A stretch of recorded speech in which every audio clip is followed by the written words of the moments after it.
Mhm. Hello, and welcome to the RLAS webinar series, Safe Zone Staff Training. This webinar is part of the research study Implementing School Nursing Strategies to Reduce LGBTQ Adolescent Suicide, or RLAS. The study is funded by the Eunice Kennedy Shriver National Institute of Child Health and Human Development. My name is Jen Jefferson, and I'm the founder of Prevention at Play and also the School Prevention Coordinator at Santa Fe Public Schools. My areas especially include gender and sexuality, bullying, suicide prevention, team building, project management, grant writing, and curriculum development. I'm a provider of experiential activities and workshops tailored to youth, educators, school administrators and staff, and LGBTQ+ populations. I've also helped multiple school districts implement safe zones across their districts. Here's my contact info. If you need to get a hold of me, you can also reach out to either of your coaches through the RLAS program.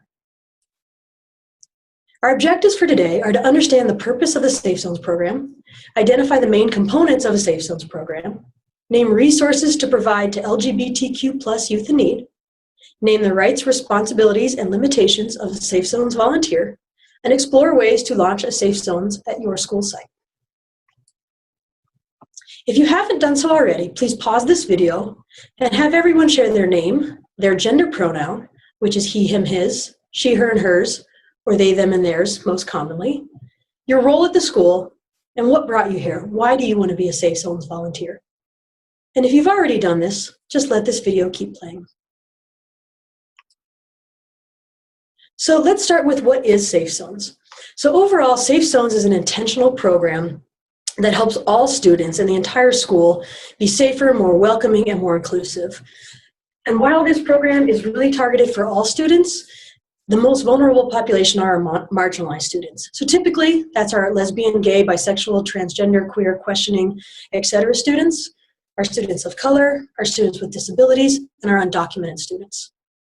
So Safe Zones is most often implemented in schools, but it can also be implemented in community programs. The history of Safe Zones started in college campuses, mostly in the 90s, and these were programs that used a visible display to show LGBTQ+ students that they had a safe place. Now, while this started within the LGBTQ+ community, this program has really grown across the country. It's expanded past colleges and down into high schools, middle schools, and elementary schools. And it's also been broadened from just focusing on LGBTQ+ students to all marginalized students in most programs. So let's look at why we need a Safe Zones.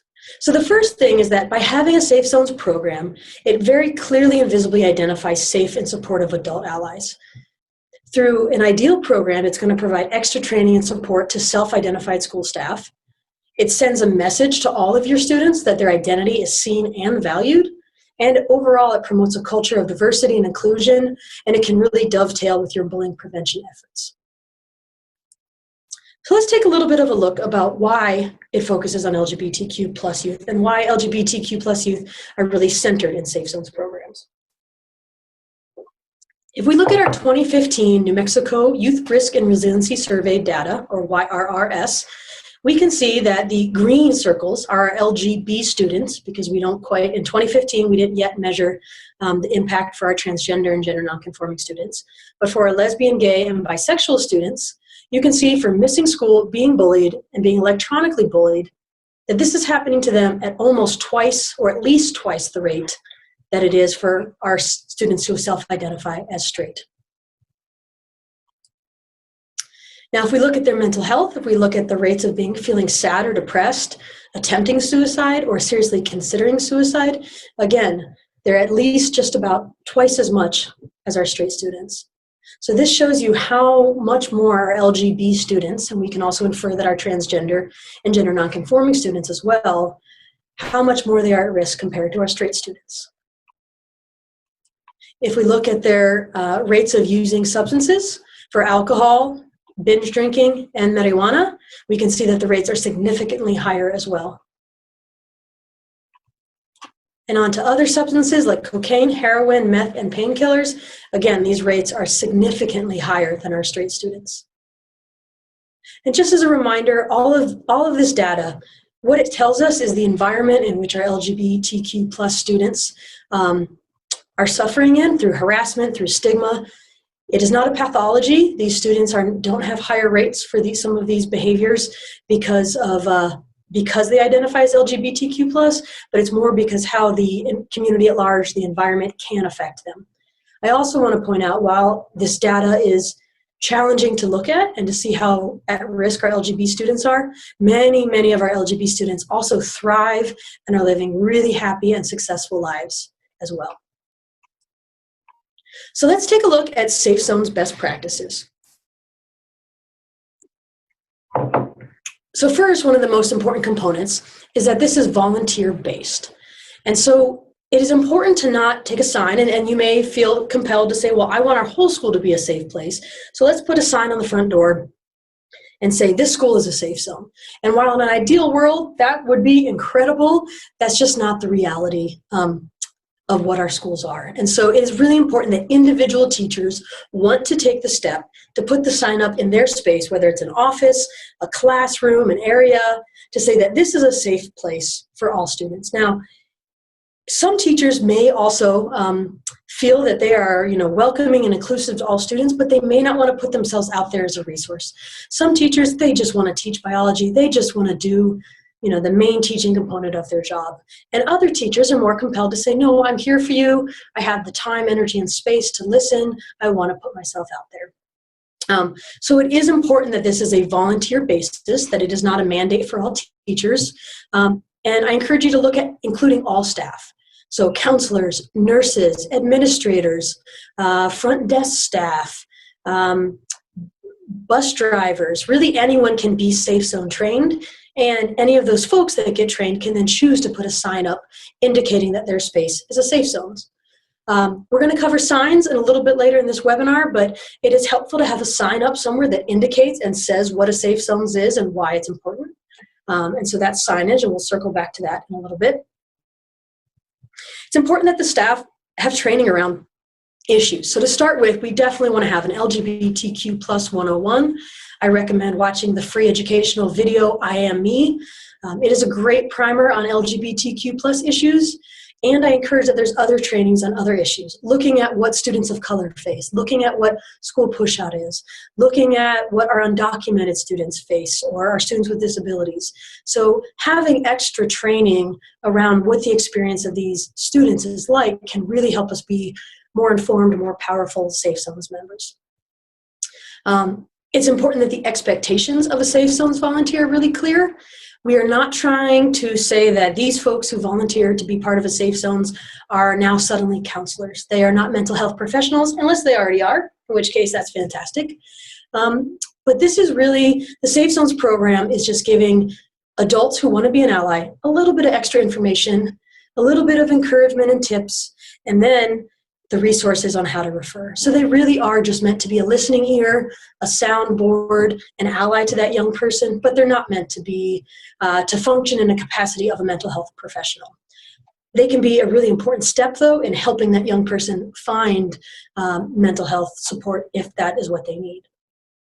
It's also really critical that in Safe Zones, that those folks identified as Safe Zones volunteers are also role modeling allyship, that they're intervening when they see inappropriate behavior, that they are using gender-neutral language, that they are using inclusive language and demonstrating that as a role model to all students. And in that, very specifically critical that they are interrupting when they hear harassment or bullying and slurs. And while we hear a lot of that towards LGBTQ+ students, it's also important that as role models, we intervene in any bullying and harassment that we see. We want to talk about listening non-judgmentally, that our staff have that skill to just listen non-judgmentally. That's kind of just the main role of being a Safe Zones volunteer. And to refer to resources if needed. So both knowing who in your school, if a young person comes to you, can you refer them to? Do you know the name of the counselor? Do you know where their room is? Do you know what days they're in the office? Can you refer them to the school nurse? Do you know when the school nurse is there? And then are there other mental health professionals or medical health professionals that you might need to refer them to, as well as knowing other resources such as social support resources in your community, national online resources, helplines, etc. We have the LGBTQ plus resource guide that comes out of CYFD that's connected to the film I Am Me. This is a great resource, both for more information, but also local and national resources. There's multiple pages of resources in there that can help you identify and steer young folks towards resources. You can also print this guide out and give this to young folks or have this in your office with you. We also have this handy helpline poster that you can display that shows the different helplines, both for all youth and LGBTQ specific young folks.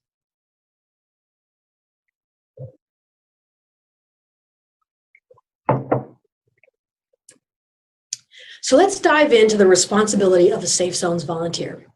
Now, this is one of the most important components. It's always valuable for us to know what we are truly signing up for. And so, this is the broad brushstrokes of what the responsibilities of a Safe Zones volunteer is. So like I've said earlier, the main piece is just to be a non-judgmental and positive listener for any student who expresses a need. Now, sometimes young folks come to us and we may have some judgment about how they're handling a situation, how they're showing up, how they're presenting, but it's important that we just do the best we can to check our own bias, check our own judgments, and just listen non-judgmentally to that young person. We're not always going to know what to say. We're not always going to know what to do, but just the fact that we are there and we are listening non-judgmentally can provide a ton of support for that young person. The more we can also explore our own personal biases and our belief systems and have awareness of that, then the more we can keep those in check as we are working with a young student on an issue facing them. I'd like to show you a video now.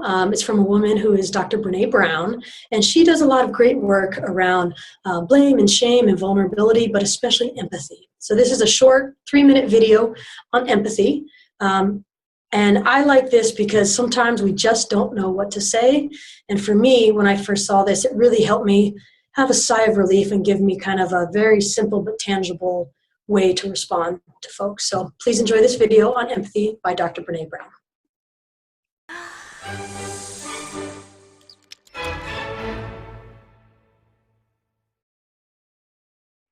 So what is empathy, and why is it very different than sympathy? Empathy fuels connection. Sympathy drives disconnection. Empathy, it's very interesting. Teresa Wiseman is a nursing scholar who studied professions, very diverse professions where empathy is relevant, and came up with 4 qualities of empathy. Perspective taking, the ability to take the perspective of another person or recognize their perspective as their truth. Staying out of judgment, not easy when you enjoy it as much as most of us do. Recognizing emotion in other people and then communicating that. Empathy is feeling with people. And to me, I always think of empathy as this kind of sacred space when someone's kind of in a deep hole and they shout out from the bottom and they say, I'm stuck, it's dark, I'm overwhelmed. And then we look and we say, hey, you climb down. I know what it's like down here, and you're not alone. Sympathy is, ooh, it's bad, no, you want a sandwich? Empathy is a choice, and it's a vulnerable choice, because in order to connect with you, I have to connect with something in myself that knows that feeling. Rarely, if ever, does an empathic response begin with "at least." Yeah. And we do it all the time. Because you know what? Someone just shared something with us that's incredibly painful, and we're trying to silver lining it. I don't think that's a verb, but I'm using it as one. We're trying to put the silver lining around it. So, I had a miscarriage. Oh, at least you know you can get pregnant. I think my marriage is falling apart. At least you have a marriage. John's getting kicked out of school. At least Sarah is an A student. But one of the things we do sometimes in the face of very difficult conversations is we try to make things better. If I share something with you that's very difficult, I'd rather you say, I don't even know what to say right now, I'm just so glad you told me. Because the truth is, rarely can a response make something better. What makes something better is connection.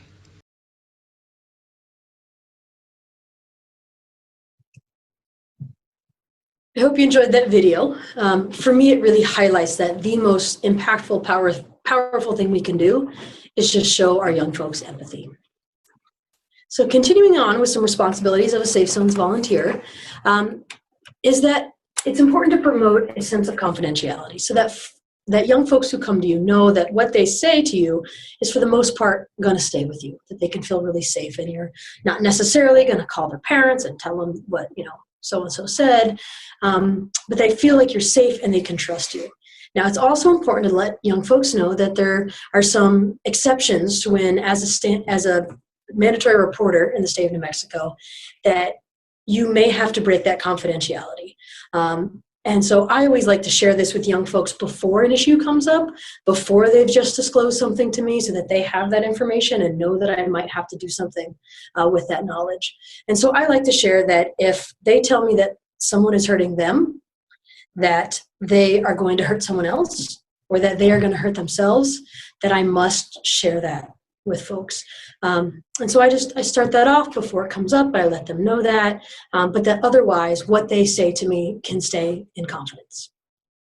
It's also really important that as a Safe Zones volunteer, that you're always following your school and or your district's policies and procedures around student safety, especially bullying, harassment, suicide prevention, and all of those protocols of how you need to either report that within your system, or that if a young person comes to you and they're being bullied, that you know what the next steps are, that you can coach them through, okay, here's what we can do next. Here's how we can report this if you want to, and help walk that student through that. So if you're not yet familiar with some of those policies, that's a really helpful thing to be versed on before it comes up.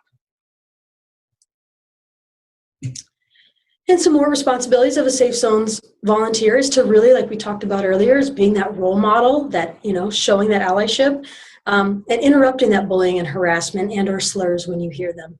Even if they are the off-the-cuff comments about, oh, that's so gay, it's important to interrupt those, because by stopping those, the young folks see that we are not going to tolerate that in our classroom or our space, and that is important to us, and how they feel in hearing those things is important to us. It's also important to be an advocate for those students who may be marginalized, to look at in what ways is ableist language showing up in our schools? In what way are we not making programs or learning accessible to all of our students?